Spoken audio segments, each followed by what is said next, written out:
me just pull up my questions. So many tabs. There we go. Hi. So Uh, the first thing I'm going to ask is just like your name and the title of the piece that you made. okay, my name is Sayak Shome, and the title of the piece is like hard to pronounce. It's like I kill illusion, but it's also like it's a wordplay. I mean, yeah. So I kill illusion, but it's also I kill illusion. It's also IC integrated circuit and all of that. Yeah. Anyway. Totally. Oh, Yeah. that's really great. I was curious about the pronunciation. I'm going to turn on captions as well. Mhm. There we go.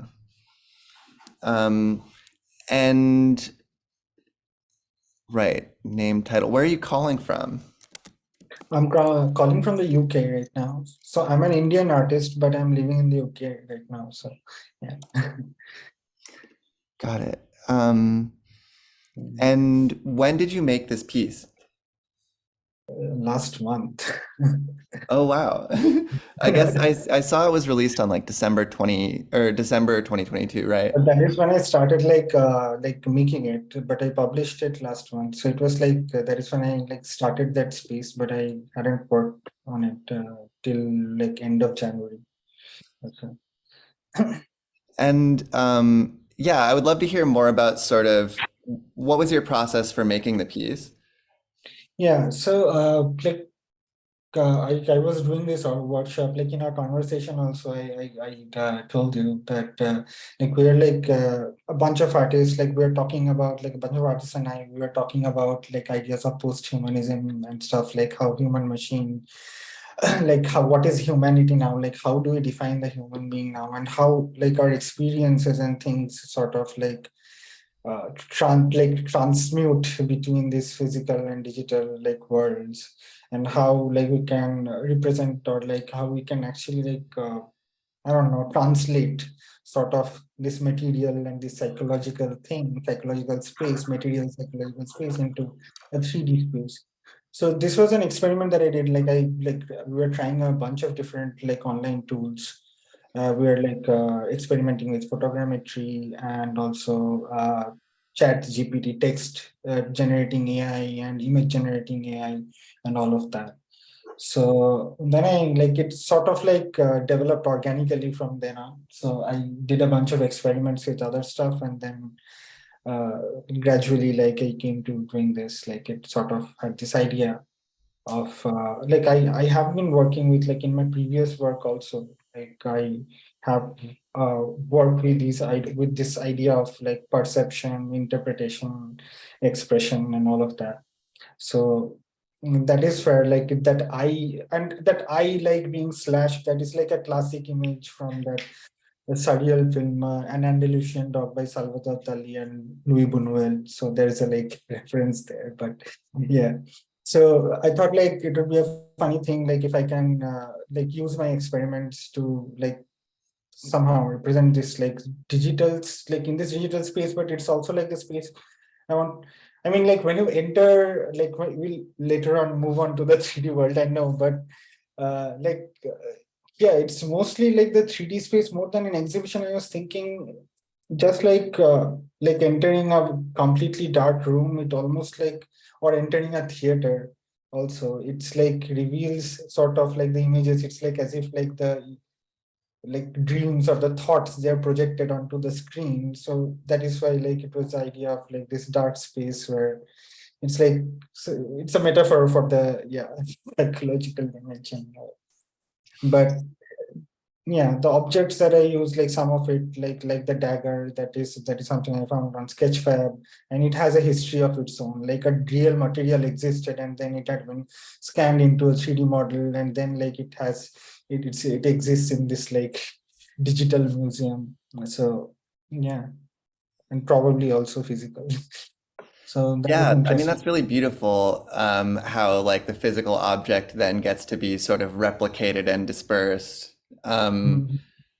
Yeah, I mean it's really nice to hear more about how you made it. I think this is kind of a common story where folks are like trying a bunch of new tools and New Art City can kind of collect all of these different types of things that are being made. Um, Mhm. I would love to hear more about your practice generally.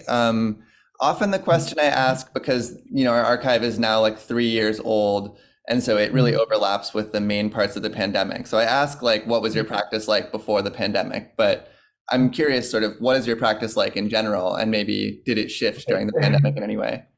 So briefly, so I grew up in a like industrial town in India. So my world was very small in a way. So I grew up during the 90s. So I'm 32 now. Anyway, so during the time, like after I went to a city basically to study engineering. I studied engineering in my undergrad, and during engineering, I that world of internet, like I was connected to the internet. I got to see movies. Like I mean culture hit me in a way. So and then I started like making films of my own. I taught myself different like techniques and stuff. I started reading, watching, and then during that engineering only I started making films. So my basic I was a like video artist in the beginning, but then I was like lucky enough to like get a scholarship in an American university. So I was in the US actually for 3 years. I studied my master's there, and then I taught for a year. And during that time, my practice sort of evolved. So it like went from like physical and text based, like video images and text, to also sculptures and installations, electronics, like coding with stuff, like using like portable electronics and coding, all of that. So yeah. Sorry. It's I think our roommate is walking from the back house to the front house. I can edit this out. One second.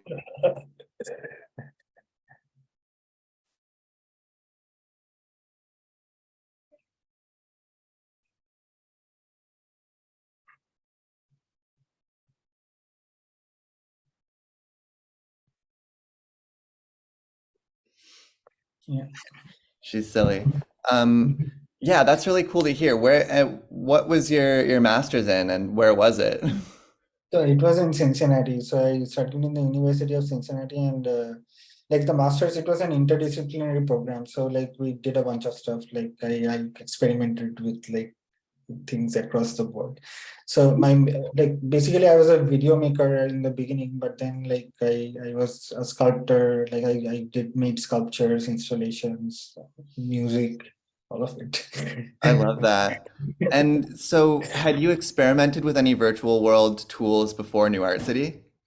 Virtual tools, I had like dabbled in it a little. So I like during the lockdown and during the pandemic, actually, I learned a bit of JavaScript.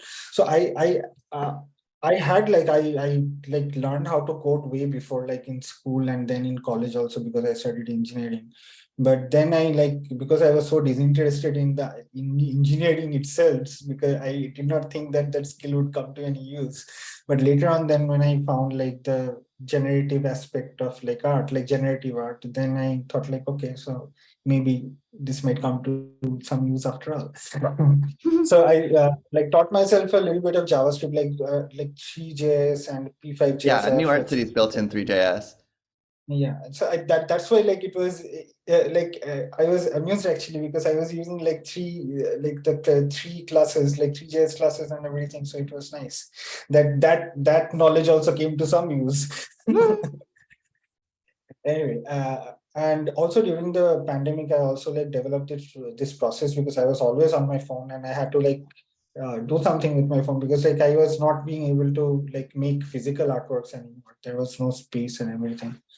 So I was making this like short videos, like going through different softwares, like all derived from like fractals. Like I would generate fractals and then I would like mess around with them, and then like create these textures and short video files. So those also I used in this project, in this exhibition, as like the like the video wrapping material. So yeah, it's so I had some like exposure to it, like 3D tools, but not too much. I was, to be honest, I was a little skeptical and scared of it at first, because like any new software, it comes with a bunch of like, yeah, parameters. You again need to learn like how to navigate, and that aspect of knowing the shortcuts, learning the tools, the functionality, all of that. But finally I took the plunge. So Yeah, I definitely like I feel this sort of wanting the phone to do something more than like deliver content. Like once I found out I could do photogrammetry, it was off and running. It's so Yeah. fun. Yeah. And this idea of like translation also interests me a lot. Like, and this translation and erasure, like because oftentimes whenever like things are translated, like something is lost in the translation, and that is very interesting to me. And as such, like because I like my mother tongue is Bengali. I am a Bengali, but like my education, all of my education has been in English. So in a way, like I was born in India, disconnected from my language and my culture in a way. But while in India itself, and then I went on to like other like countries, other like places, and like encounter different languages. And there's always this idea of like translation, even when I'm speaking, like although like part of most of it I think in English, but I speak my like natural tongue is a mixture of my mother tongue and English.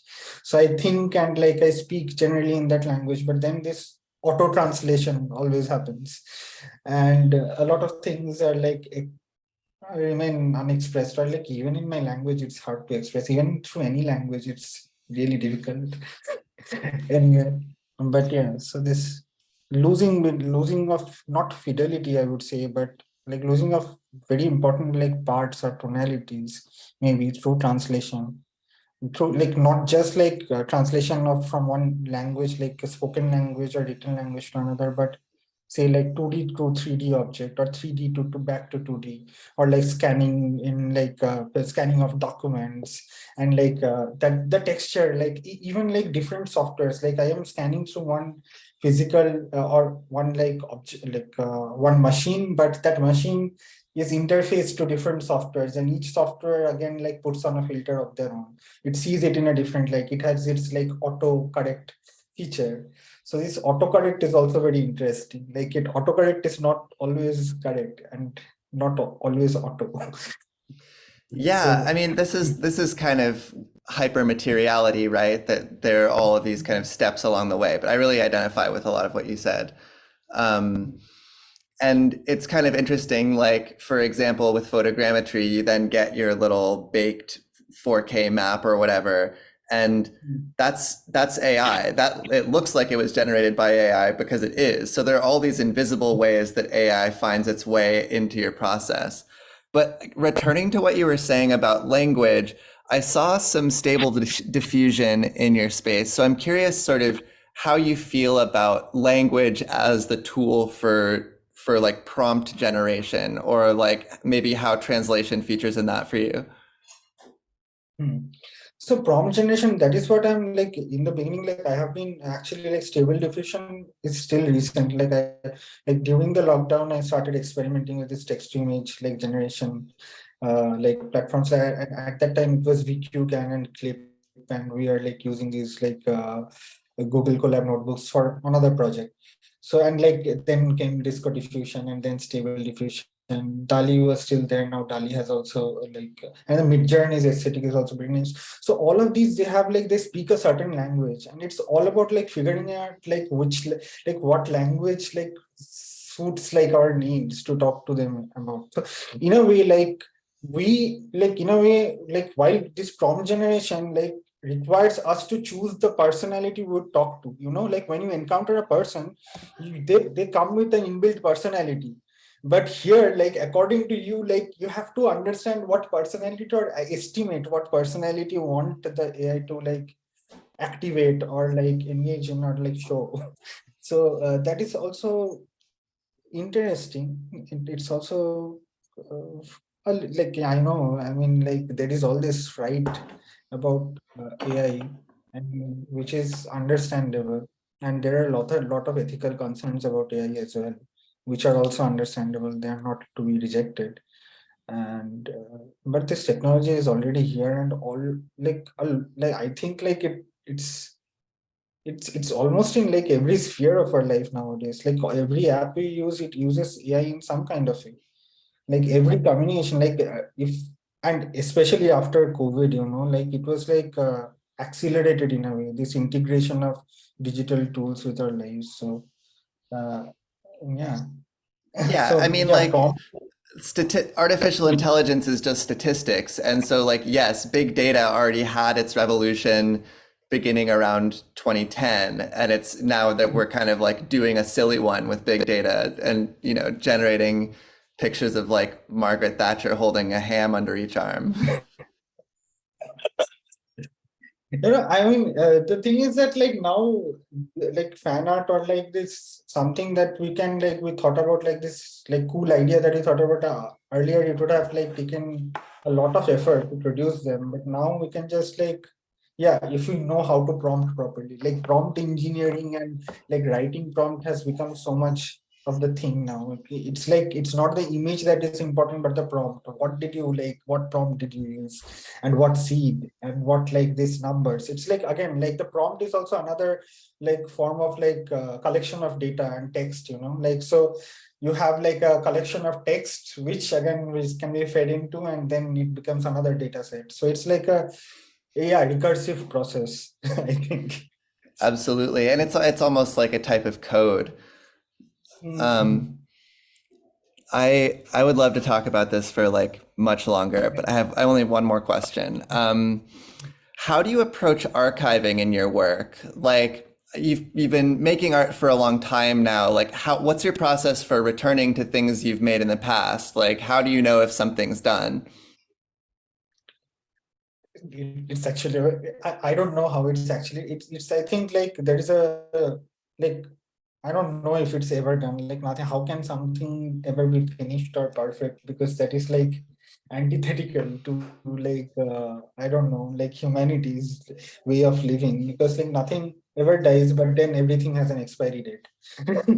So I don't know. I think like it has got to do something with uh, like at one point like either like you take a decision to end it there even though it's not it's perfect you like it's just like life is, sometimes you take it with all the imperfections. Like life has like all these like what do you say like contingencies and like they need to be accepted. So sometimes like yeah I would like if there is something that's I don't know like imperfections they actually appeal to me and sometimes I have this like dilemma of like whether if like fixing it will make it better or like maybe not fixing it is as like more beautiful. I don't know. So if anything can be like modified, updated, and that is why we have this sort of like economy of subscription right now. Because like earlier softwares could be bought and then like after a few years a new software would come out and you need to buy it again. But now it's like all based on a subscription because you can update it like till infinity. So anyway, yeah. So I don't know, like if a work is ever ended, but archiving is a difficult process actually because I have like lost so much work because like a lot of my work when I archive them when I document them it's stored digitally. So hard drives. So when I'm moving places, I'm moving countries. So because these magnetic drives so they can fail anytime. So and then cloud space, how much cloud space can you buy and how much? So archiving becomes another process of reorganization, organization, just like you do in your home. If you like don't clean it out, then it like fills up and then you need either more space or you need to throw all of it out. So similarly, the same thing happens with digital space as well, I think. But this like fear of losing work is like ever present.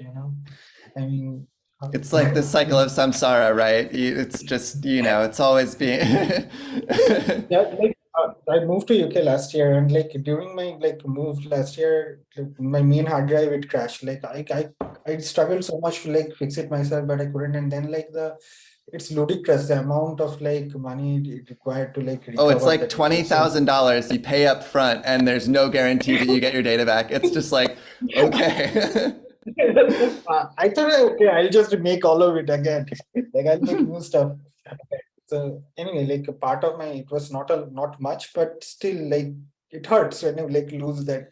But sometimes it's also just like repetition of like files. Like I have like 10 versions of the same files. And when you're working, you can't like work and organize at the same time. You can work and then organize. But then that organization is like when you have so many files, it's so hard to even organize them. So anyway, I don't know. Yeah. I hope like My there's AI in the future which can organize. But then I it might delete, but then it might delete. Funny stuff. I don't know. Like I want there my are like like definitely. AI Marie Yeah. Kondo. Uh, Or like, yeah, but yeah, what there. personality do you choose for your like archiving robot? I don't know. Yeah, that is the thing. Like with AI, like and with personalization, like so if we have different gadgets, different AIs for like designated for different tasks, the way like if say like in my home, like I would like to curate separate things, like specific things for specific. Like I want this glass, I want this like sort of like this like brand of phone or this laptop or this certain thing. So like but all of it is like my choices, right? So if like I am surrounded by machines, so I would like have, so, but it's also very so boring, like all the machines will have my personality, so it's so boring. But then if it is some other personality, then it would be like living with another person or another being, right? But it's also so hard living with yourselves so with so many of you, I mean, if there are so many AIs having your own personality. Anyway, it was just a thought experiment. I don't really know what personality you should assign. I love A person. this question. Like it's everybody has such a personal answer to it. I'm delighted. So that's the last question for like the first round. And so I'm gonna switch to sharing my screen and then you can kind of tell me where to go while I'm walking around the space. Okay. Okay.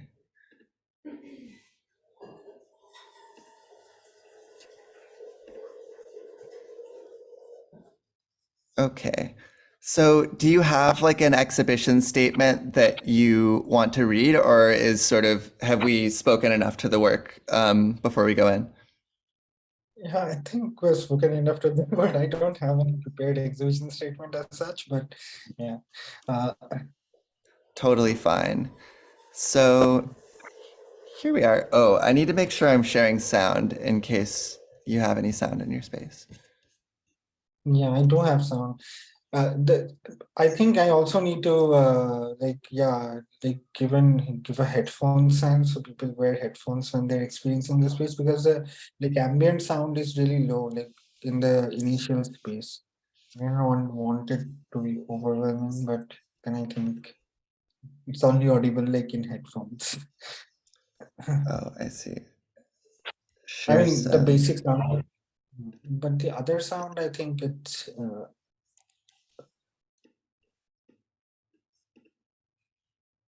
Okay. Can you see my screen? not yet. Uh, Oh, no, I can't see a screen actually. okay. Now I should be screen sharing. Yes. Let me see. Oh, it's also messed with my audio.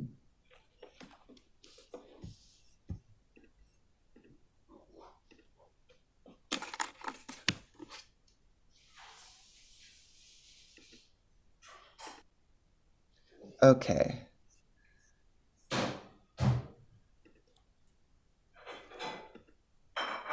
So, whoa. Um, right. So we're seeing a dagger shape that's pointed off into a sphere. It's really, really dark, completely black background, and it's pointing off into a sphere in the corner. I don't know why the audio is acting weird. I'm gonna take my headphones off.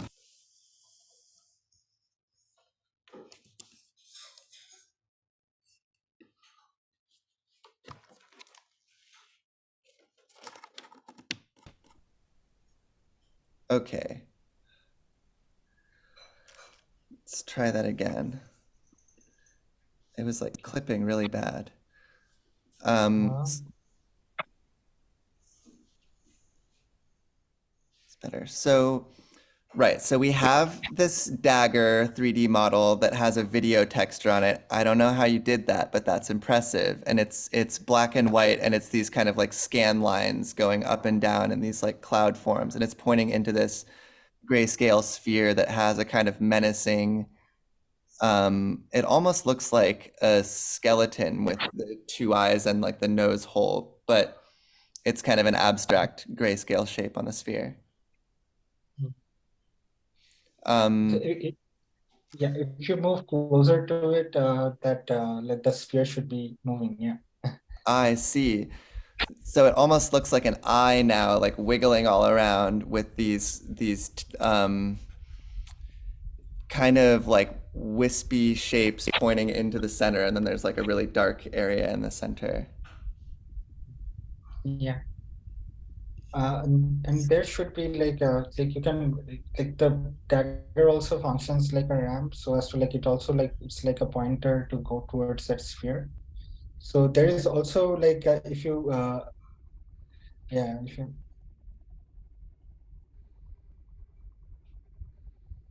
If I what?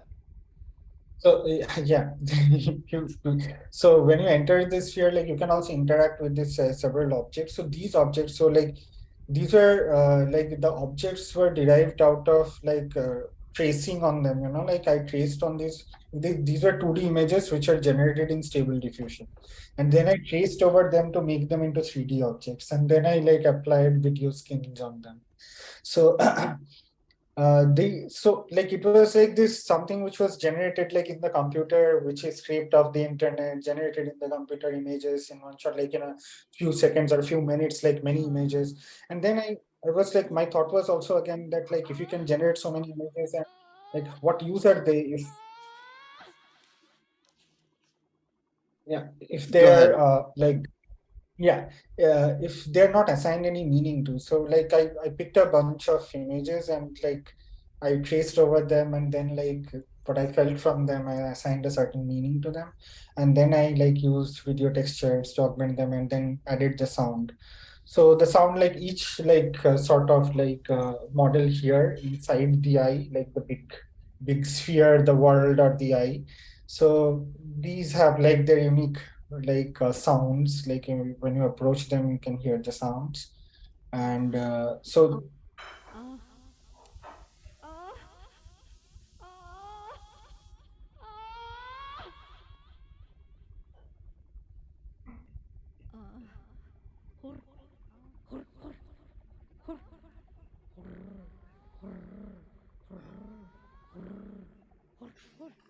I really like the sounds. How did you make the sounds?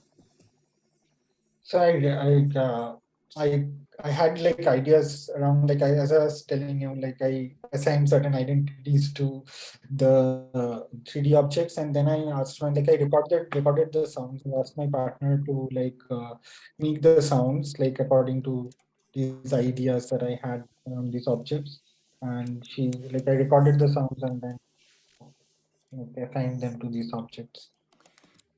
That's excellent. I mean, I love how the like visual has like a sonic counterpart.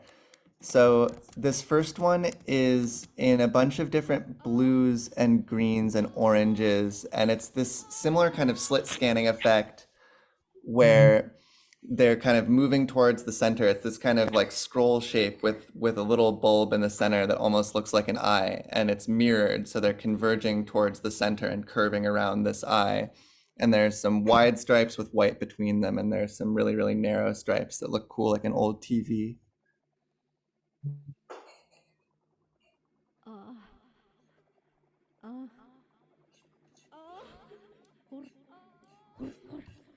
And now we're inside. It looks like one of the Star Wars TIE fighters where there's two squares on either side and they're like central little cylinders coming out of the center of each square towards the center, and there's another sphere in the center. And those cylinders going through the flat parts are protruding on either end. And it's this it almost looks like replicating bacteria, or it's this kind of fractally effect that's emanating from like these blues outward, and now they're blacks, and now they're oranges.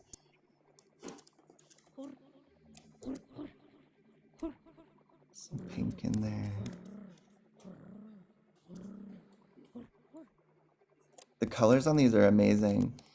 Now there's another one that looks almost like a piece of toast. It's kind of like a thick rectangular prism with kind of wavy edges, and there are all these little like paint splotches that are um, like floating all around it. And it's these really nice like pastel kind of rainbow creamsicle colors. There's a lot of these like pale pinks and fuchsias and oranges, some like cyber green and purple, and it's all just like painting over itself and shifting around, very glitchy.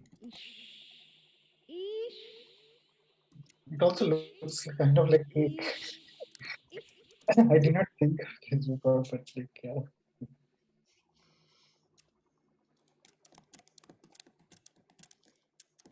Now we have this, ooh, this is an interesting shape.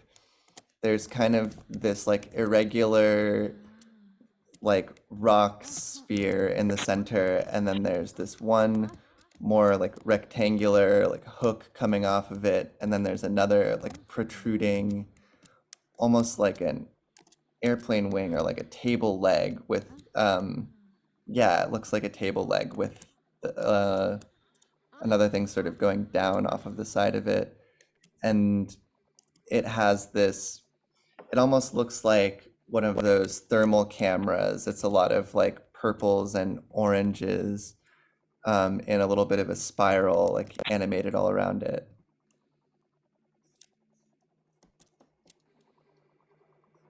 Oh, and there are more down here.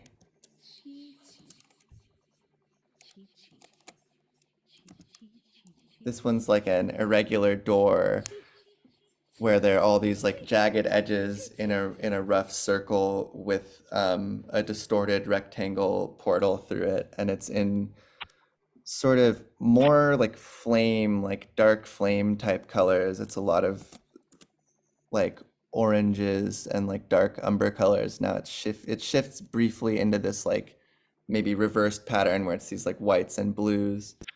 And it's almost forming like a rose at times, very fractally.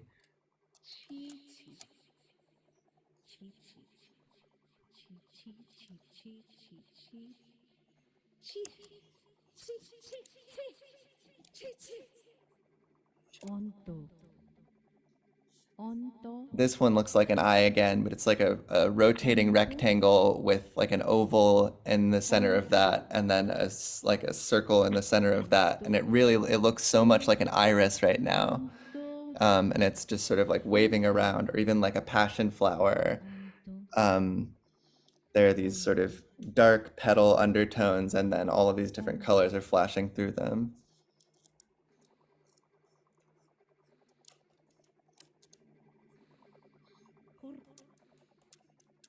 And at the top, coming through the sphere, looking down at the eye. Have I missed any 3D objects? Are there areas we haven't seen? No, yeah, so if you go over, okay, there's something protruding at second. So Now it's so it gone. does not. Okay, so it's like when it's rotating, a part of it might be protruding. So when you're on the dagger, so when you're moving up, so if you go back on the on the dagger, Mm-hmm.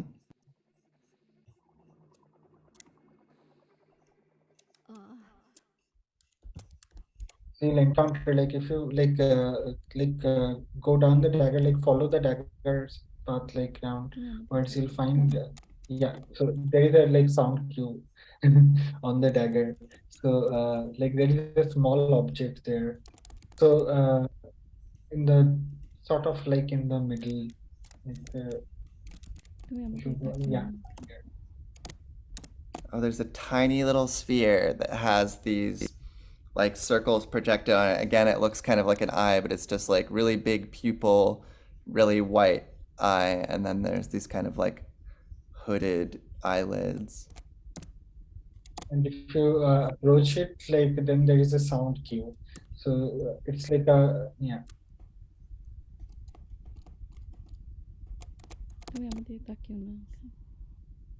So it's basically what she's saying in Bengali is that like don't look at me, okay? So this is like the point like when you are like when you spawn in the world, like when the like when a person like spawns in the world, they look at this like sort of point in the space. So they're gazing in the space like when they like spawn in this world. So it's also like represents the gaze. So it's the gaze looking back at them and like asking them not to look at. Oh, I love So yeah. that. That's so great. I'm so glad you showed that to me. I mean, I love all the little like Easter eggs people hide in their worlds. It's so, I mean, it's always so personal. Every time I talk to somebody about their space, I'm really delighted. Um, do you want to speak to like anything else in the space? Is there anything we haven't covered, like conceptually or visually? I think like we have like in our previous conversation also we had covered like the basic idea behind like making of this space. So I think yeah, again I wanted to like experiment with this space and see like what I can like do with it, you know, like because this space it like creates this opportunity for this kind of immersive experience which has interactivity in a sort of way like you can fly, you can move around, you can see, but it's also not like too complex like learning the mechanics of a game. You know, like every game requires like a certain mechanics to be like learned, understood, and then like navigated. But here it's sort of like it's not that hard. So yeah. Well, thank you so much for joining me and sharing this with me. I'm going to stop recording now.